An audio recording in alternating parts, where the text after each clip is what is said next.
একবার একদল ব্যাঙ বনের মধ্যে দিয়ে যাচ্ছিল।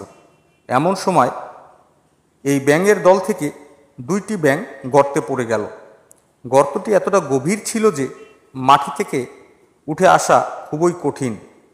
তবুও ব্যাঙ দুইটি তাদের সাধ্যমতো চেষ্টা করে যাচ্ছিল। দলের অন্য ব্যাঙগুলো বলাবলি করছিল যে এদের এই গর্ত থেকে বের হয়ে আসা কোনো আশাই নেই। কিন্তু অদম্য ব্যাঙ দুইটি চেষ্টা করতেই থাকলো। তারা প্রাণপণে লাফিয়ে লাফিয়ে খাতটির ঢালুর জায়গা পার করে শেষের দিকের খাড়া অংশের কাছে এসে আবার উল্টো নিচের দিকে পড়ে যাচ্ছিল।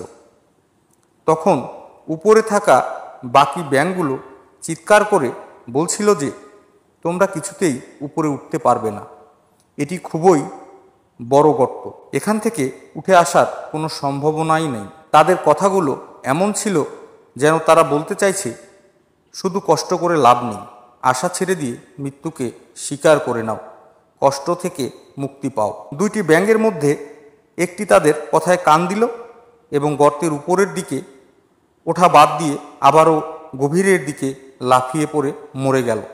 কিন্তু দ্বিতীয় ব্যাঙটি আরও অদম্য নিয়ে লাফাতে লাগলো, আর উপরে থাকা ব্যাঙেরা আরও জোরে চিৎকার করে বলতে লাগলো, এই বৃথা চেষ্টা করো না, মৃত্যুকে সহজ করো। কিন্তু ব্যাঙটি অবশেষে উপরে উঠে এলো। উপরে ওঠার পর ব্যাঙটি যা বলল তাতে দলের সবাই অবাক হয়ে তাকিয়ে রইল।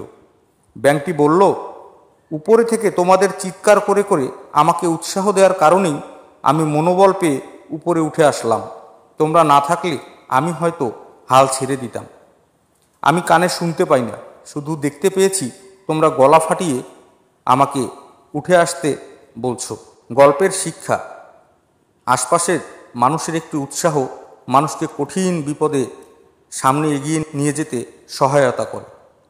এমন নেতিবাচক কথায় কান না দিয়ে নিজ লক্ষ্যে অবিচল থাকলে সফলতা আসে।